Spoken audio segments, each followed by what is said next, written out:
sit to stand with one carer. So that's what we're going to look at first. So first of all, can you stand up for me? That is the best way to actually get someone to stand up, is by asking them. You can sit down, there you go.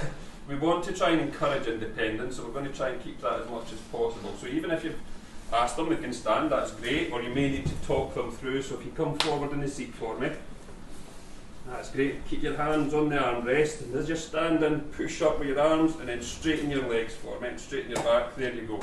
So you can talk them through it as well. We want to try and keep that independence as much as possible. Right, so, unfortunately, we can't get the resident to stand, so we're going to have to assist. So how do you bring someone forward in the chair? You can probably the side. Get down to their level. Was that with the hands coming on the just side? Right. We used to do that sort of technique. You can still do it, but there's an easier way first of all that we do. So we're gradually going to go, as we're working through today, is we're going to gradually work on abilities. So first of all, the actual resident here can actually follow instructions. So what I'm going to do is I'm going to come down here in front of the resident. What I want you to do is put both hands over here for me. Okay, and on 3 I want you to sit forward and lean over to this side. Okay, what I'm going to do is I'm just going to place my hand here when you're doing that. Okay, on 3, so if you come forward and over to the side, there we go, that's fine. Now put both hands over here for me. And same again, forward and lean over to that side. There we go. How much effort did I actually put onto you there? Nothing. So what's happening is when the person's leaning forward and leaning over to that side, they're taking the pressure off from here.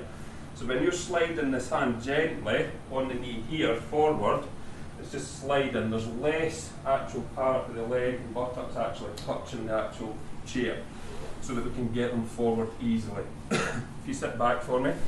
And it just saves doing this next part as well, because again it can be deemed as a bit inappropriate, and sometimes if you are sort of putting your hand in here and bringing that forward. So this way eliminates that part if we can. Okay, so if you just come forward for me again.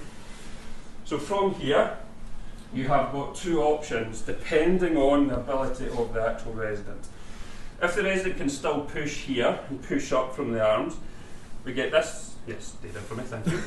Just put your arms in, thank you. So this hand here, your outside hand, goes on the shoulder facing up the way.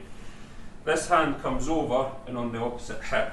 And as you can see, my legs are quite wide apart because and both my feet are pointing the same direction. It's so that I can keep this spine as straight as possible, so that I'm not bending like that to assist the person up. Okay, so this outside leg will be about level where the person's feet. So if you just get your feet comfortable, so that's going to be our finishing position there. Okay, and what we're going to do is we're going to go forward, back, and stand. Okay, and as I do stand, this foot comes here and will be level with the resident, and that's the wall.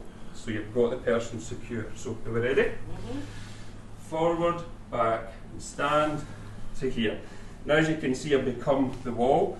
My hands supporting the hip the other side, and this one's still on the shoulder here. Okay? Happy with that? Yeah. Lovely.